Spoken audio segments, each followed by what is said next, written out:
ये जावेद सारा शेख साहब, एडिशनल है आपने सर। अभी जैसे अपने ये इब्तदाई सारे कलमात में कहा कि आपने कराची की रौनकें भी देखी जब आप मज़े से जाकर क्लिफ्टन में शाम स्पेंड कर सकते थे, फिर आपने वो वक्त भी देखा कि 100 लाशें दिन में गिरती थी, और आज ये सैलाब से डूबा हुआ शहर देख रहे हैं। इसको बहाल करना है रौनकों को, तो क्या करना चाहिए? कुछ आप भी तजावीज़ दें।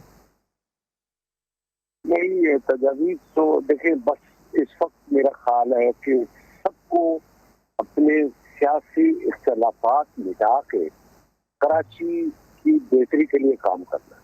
बस इट्स वेरी सिंपल। और पुरानी बातें मेरा ख्याल है भुला दें।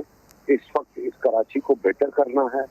और कोई मेरे हिसाब से इस वक्त सियासी पॉइंट स्कोरिंग नहीं होनी चाहिए।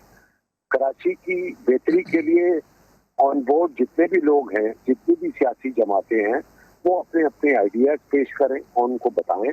और मेरा ख्याल है कि जो इसमें जिन्होंने गफलत बरती है और उनको उनकी अकाउंटेबिलिटी होनी चाहिए जरूर। कि भी कराची के साथ ये कैसे हुआ, कराची कचरे का ढेर कैसे बन गया, इतना खूबसूरत शहर जिसको पेरिस होना था वो एक गटर बन गया, ये कैसे हुआ।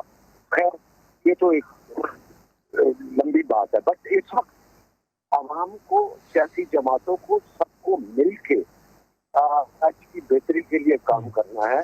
जावेद उसके शेख साहब, मैं लिए एक आपको तजवीज़ दूँ, ये जो दुनिया सारी के अंदर सिविल सोसाइटी का रोल है वो बड़ा पावरफुल होता है। आप लोग यस स्टार्स हैं, हम लोग आपको देखते हैं टीवी पे यस बैठे हुए, पाकिस्तानी कौम आपको देखती है, तो आप लोग एक ऑर्गेनाइजेशनल सेटअप में 20 25 30 लोग जो जाने पहचाने चेहरे हैं इकट्ठे बैठे और कुछ चीज़ें तजावीज़ सामने रखें। आप लोग सियासी नहीं हैं, आप कराची या पाकिस्तान की हाँ, बेहतरी की बिल्कुल बात करेंगे, बिल्कुल। उसमें बहुत हमको तो वजन होगा शहर उस की चीज़ में। बेहतरी, हाँ, बिल्कुल ठीक है। बहुत अच्छा आइडिया नदीम साहब, एंड इंशाल्लाह विल डू दैट।